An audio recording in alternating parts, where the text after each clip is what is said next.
Very good morning to all of you. Welcome to my YouTube channel. So students, today's topic is the divergence and curl. In previous lecture, we have studied about the gradient. So what is the divergence? So the divergence of a vector point function, that is f vector, is denoted by div of f vector, or we can say divergence of f vector, and it is defined as div, that is the divergence of this f vector, which is equal to del into f vector, and this del is equal to, we know that I unit vector I into del by del x plus j into del by del y plus k into del by del z. Then this del by del x is basically the partial derivative. So into f vector, which is equal to I unit vector I into del f by del x plus j into del f by del y plus k into del f by del z. So note that divergence is always a vector point function and del into f vector is a scalar point function. Now the divergence of this f vector in terms of components of f vector. So let F vector is equal to, ये इसके हमारे पास components है, that is f1i plus f2j plus f3k.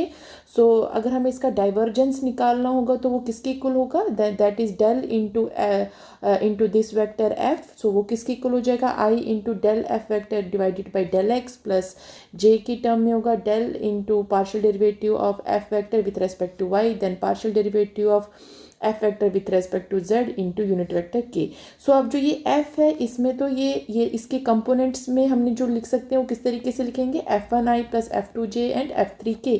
सो हमने वो यहाँ पे use किया है. सो इस एक f की जगह पे ये वाली टर्म बन जाएगी, सिमिलरली दूसरी टर्म में ये वाला आ जाएगा एंड सिमिलरली k के टर्म में ये रहेगा. सो इन शॉर्ट हम उसको कैसे लिख सकते हैं, divergence of f is equal to del into f1 by del x plus del into f2 by del Y plus del into f3 by del z. So next is the solenoidal vector. So a vector f is said to be solenoidal if and only if its divergence with that vector is equal to 0. So means divergence of f vector is equal to 0, then that vector is known as the solenoidal vector. Next is the curl. The curl of a vector point function f is defined as curl of f is equal to del cross f, and this is equal to del की value लगाएंगे हम del operator की, that is I into del partial derivative of that del by del x plus j into del by del y plus k into del by del z cross f vector. So in short it becomes I unit vector I into that is cross del f by del x, that is partial derivative of f vector with respect to x plus j unit vector j into partial derivative of f vector with respect to y and plus k unit vector k in cross partial derivative of f vector with respect to z. So first note is that curl of f is also known as the rotational or we can say rotational vector, or we can say rotational of f vector, or we can write it as rot f vector. Curl is always a vector point function and del cross f vector is a vector. So curl of F in terms of component. So similarly जैसे हमने divergence के case में किया, यहाँ पे भी कर सकते हैं. एफ वेक्टर को इसके कंपोनेंट्स में ब्रेक कर दिया, that is f1i plus f2j plus f3k. फिर इसका कर्ल निकालने के लिए हमें क्या करना है, डेल के साथ इसका क्या लेना है, क्रॉस प्रोडक्ट लेना है, और क्रॉस प्रोडक्ट को हमें पता हम कैसे निकालते हैं, थ्रू डिटरमिनेंट से. सो यहाँ पे आपने f की जगह पे इसके कंपोनेंट प्रॉपरली लगाने, तो मीन्स फर्स्ट केस में ये पूरा कंपोनेंट आएगा. फिर सिमिलरली सेकेंड जब j के केस में यहाँ पे भी इस f की जगह पे आपको पूरे ये कंपोनेंट्स लगाने. देन थर्ड केस में मीन्स k के केस में भी आपको यहाँ पे पूरे कंपोनेंट्स लगाने, और आफ्टर सॉल्विंग जो हमारे पास टर्म आएगी वो ये वाली टर्म आ जाएगी. सो इसको हम कहते हैं curl of vector f in terms of its components. So आप डायरेक्टली ये फॉर्मूला भी यूज़ कर सकते हैं क्वेश्चंस को सॉल्व करने के लिए. So next is the irrotational vector. So a vector f is said to be irrotational vector if and only if इसका क्या होगा, जो curl of that vector f is equal to 0 vector. So उस case में उसको हम solenoidal vector कहते थे, और क्रॉस प्रोडक्ट के केस में उसको हम irrotational vector कहते हैं. वहाँ पे था कि that divergence of f should be equal to 0, यहाँ पे आएगा curl of f should be equal to 0. So it is basically the curl of f is equal to f vector is equal to 0 vector. So next is the Laplacian operator denoted by del square. So the operator del square is defined as del square by del x square plus del square by del y square plus del square by del z square, means partial derivatives है ये सारे, and is called the Laplacian operator. So अगर हमारे पास जो ये del square है, that is this Laplacian operator, ये क्या है, बेसिकली एक स्केलर ऑपरेटर है, स्केलर ऑपरेटर है, वायर एज जो ये डेल है it is a vector operator. Similarly second note में है हमारे पास कि del square F is equal to 0. So इसको हम ऑल्सो कहते हैं लैप्लेशियन इक्वेशन. सो जब आप हार्मोनिक फंक्शंस पढ़ेंगे तो अगर हार्मोनिक फंक्शंस हम किन्हें कहते हैं कि वो फंक्शन जो क्या सेटिस्फाई करे लैप्लेशियन इक्वेशन, उन फंक्शंस को हम कहते हैं हार्मोनिक इक्वेशंस. सो अगर हमारे पास कोई अगर इफ़ जो ये एफ है ये स्केलर पॉइंट फंक्शन है, उस केस में जो डेल टू एफ है उसको हम इस तरीके से लिखते हैं, that is del two F by del X square plus del two F by del Y square plus del two F by del Z square. These are the partial derivative. Similarly अगर F हमारे पास क्या है vector point function है, उस case में same यही रहेगा, सिर्फ एफ के ऊपर क्या आ जाएगा वेक्टर. वेक्टर की नोटेशन आपने लगानी है. तो same next was the harmonic function जो मैंने ऑलरेडी बताया. A function satisfying the Laplace equation is called the harmonic function. और लैप्लेस इक्वेशन कौन सी होती है, that is del square F equal to 0. So next अब हम इन पे कुछ क्वेश्चन सॉल्व करेंगे, एग्जाम्पल सॉल्व करेंगे डाइवर्जेंस और कर्ल्स पे. So first example is find the divergence of f and curl of f where function f जो f वेक्टर है वो किसके इक्वल है, gradient of grad of x cube plus y cube plus z cube minus 3xyz. So इस case में हमने क्या करना है, सबसे पहले हम f वेक्टर लिखेंगे, वो किसके इक्वल है, grad of that is gradient of x cube plus y cube plus z cube minus 3xy and z. So अब ग्रेड हमें पता है वो किसके इक्वल होता है, this is equal to i into del by del x plus j into del by del Y plus k into del by del z. Okay, unit vector लगा लेते हैं. सो दिस साथ में आ जाएगा आपके पास ये term that is x cube plus y cube plus z cube minus 3xy and z. So यहाँ से हमने क्या करना है, इसका पार्शियल डेरिवेटिव लेना है, तो मैं डायरेक्टली लिख लेती हूँ. सो ये हमारे पास आ जाएगा, ये बन जाएगा हमारे पास 3x स्क्वेयर, साथ में आ जाएगा माइनस 3y एंड जेड. तो आपको पता है जब पार्शियल डेरिवेटिव लेना है तो अदर टर्म किसके इक्वल हो जाएंगे, अदर जो वेरिएबल्स होंगे वो कांस्टेंट हो जाएंगे. सिमिलरली जे के विथ रेस्पेक्ट टू जब इसका करेंगे तो यहाँ से हमारे पास आएगा वाई एक्स की टर्म 0 हो जाएगी, ये हो जाएगा 3y square, then it will become y के साथ होगा तो 3xz into j, then last में आएगा k के साथ हमारे पास बन जाएगा 3z स्क्वेयर माइनस 3xy. सो ये हमारे पास आ गया एक फंक्शन, जो एक वेक्टर आ गया हमारे पास एफ वेक्टर. सो अब हमने क्या करना है, डाइवर्जेंस निकालना है. सो हम लिखेंगे now divergence of f vector this is equal to किसके इक्वल आएगा, i into del by del x plus j into del by del Y plus k into del by del z of किस कौन से function की, जो भी हमने ये निकाला. So this is equal to 3 times ये बन गया आपके पास एक्स स्क्वेयर.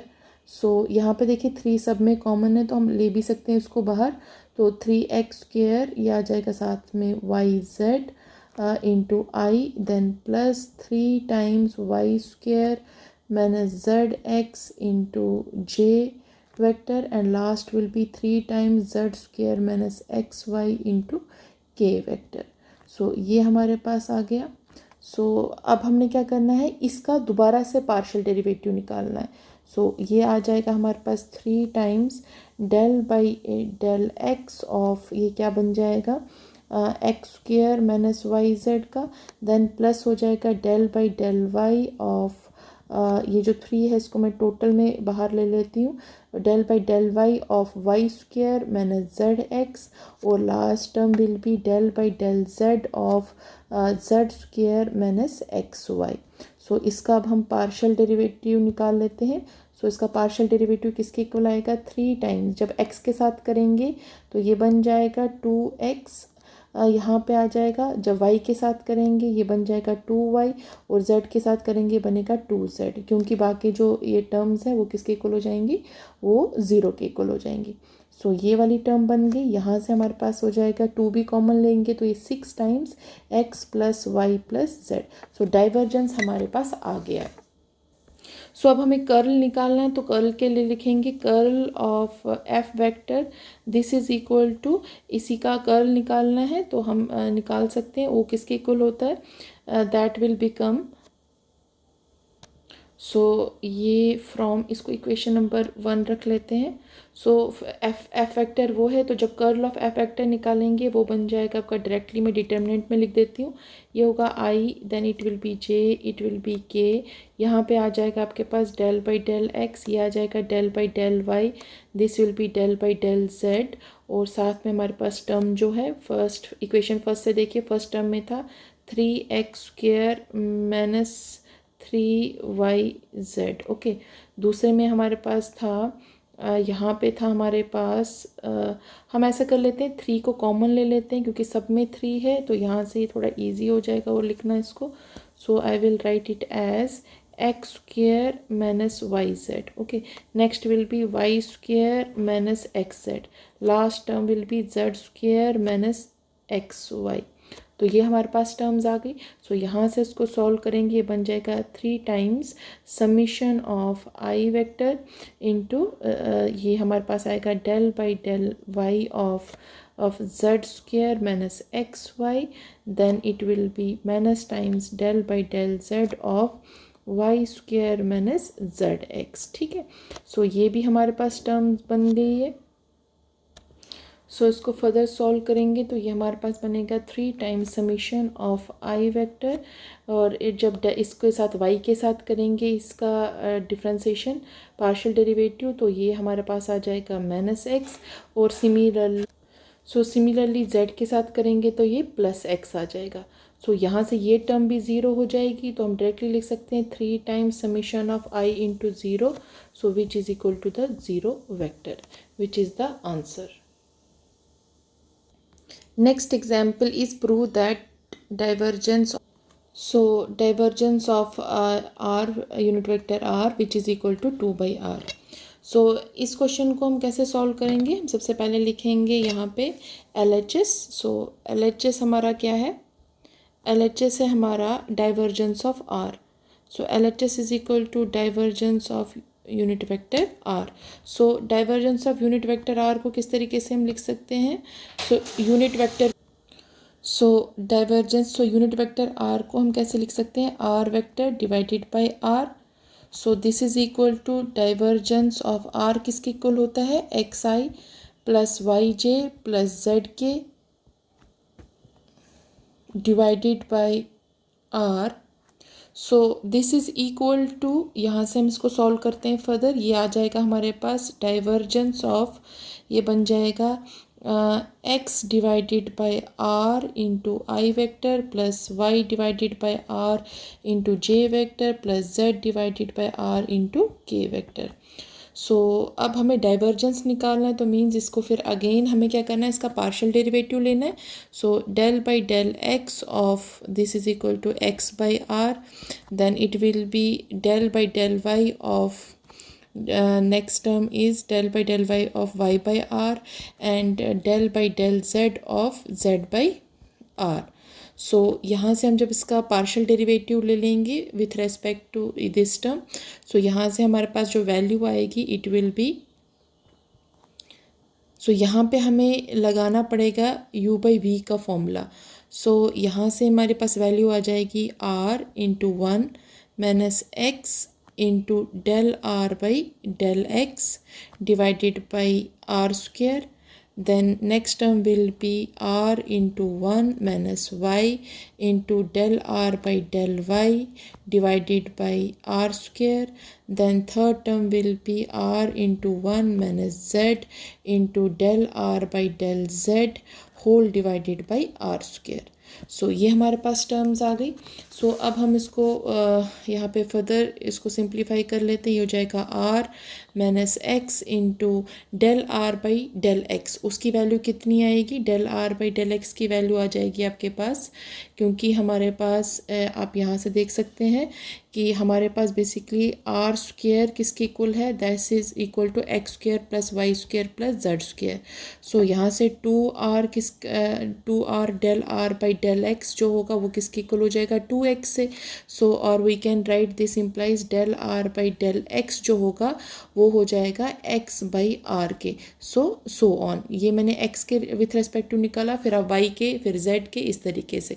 सो अब हम यहाँ पे वही चीज़ सब्स्टिट्यूट करेंगे, तो ये हो जाएगा x into x by r whole divided by r square. Similarly ये next term will be r minus y into ये बन जाएगा y by r divided by r square, and last term will be r minus z into z by r whole divided by r square. So यहाँ से इसको further simplify करेंगे तो ये हमारे पास बन जाएगा 1 by r minus x square by r cube, then next term will be 1 by r minus y square divided by r cube, and last term will be 1 by r minus z square divided by r cube. So यहाँ से जो हमारे पास value आएगी, so this will become हमारे पास जो term थी वो थी 1 by r minus x square by r cube. मैं अगेन लिख रही हूँ यहाँ पे plus 1 by r minus y square by r cube, and other term was 1 by r plus 1 by r minus z square by r cube. So यहाँ से हम इसकी वैल्यू लिखेंगे तो ये 1 बाई आर और 1 बाई आर है, सो ये हो जाएगा 3 by r, so then it will become 1 by r cube, और यहाँ से हमारे पास x square plus y square plus z square आ जाएगा। सो ये x square plus y square basically क्या है? ये आर स्क्वेयर के इक्वल है, तो डायरेक्टली इधर अप्लाई कर लेते हैं। तो 3 by r minus 1 by r cube into r square. So यहाँ से वैल्यू आ जाएगी 3 by r minus 1 by r, so which is equal to 2 by r, which is the answer, and we can write this is equal to RHS. So next example is that show that the vector sin y plus z into I plus x time cos y minus z into j plus x minus y into k is irrotational. So अब irrotational के लिए हमें पता है, हमें curl of f है जो वो किसके इक्वल आना चाहिए? Curl of vector f, this should be equal to 0. So यहाँ पे जो हमारे पास वेक्टर f है वो क्या दिया हुआ है? वो हमारे पास है sine y plus z then into unit vector i, then plus x time cos of y minus z into unit vector j, then plus x minus y into unit vector k. So अब हमें इसका क्या निकालना है? Basically हमें इसका निकालना है कर्ल ऑफ f वेक्टर, और इसकी वैल्यू आनी चाहिए 0 के equal. So for this we will write i vector into j vector into k vector. So i यहाँ पे होगा del by del x, it will be del by del y, and this will be del by del z. और हमारे पास जो terms है वो क्या है? Sine y plus z, next is x cos y minus z, and last will be x minus Y. अब हमने इसका क्या करना है? प्रोडक्ट डिटर्मिनेंट निकालना है. सो वो किसके इक्वल आ जाएगा? Del by del y of x minus y, then minus del by del z of x cos y minus z, and whole I. So whole unit vector I, then next will be minus times other term will be del by del x of x minus y, then minus del by del z of sin y plus z into unit vector j, and last will be del by del x of x cos y minus z minus del by del y of sin y plus z. And into unit vector के। सो अब यहाँ से हम इसका partial derivatives निकाल लेंगे तो वो किसके इक्वल आ जाएगा। सो जब हम विथ रेस्पेक्ट टू y करेंगे तो ये हो जाएगा -1, देन अंदर आ जाएगा z के साथ करेंगे वो अगेन हो जाएगा +1। So -1 into +1 into i, then next term will be 1 into -1 into j, then last term will be यहाँ से हो जाएगा x के साथ करेंगे तो ये cos y बन जाएगा, एंड y के साथ करेंगे तो यहाँ से ये sin y का हो जाएगा ये cos y, साथ में आ जाएगा unit vector k। So after this यहाँ से हमारे पास बन गया ये हमारे पास आ जाएगा, ये पूरी की पूरी इक्वेशन हमारे पास ज़ीरो हो जाएगी। So zero vector minus zero vector minus plus zero vector, so which is equal to zero vector. So therefore we will write that f vector is irrotational. So hence solve. So इस तरीके से आपने divergence और curl के questions को solve करना है। So thank you.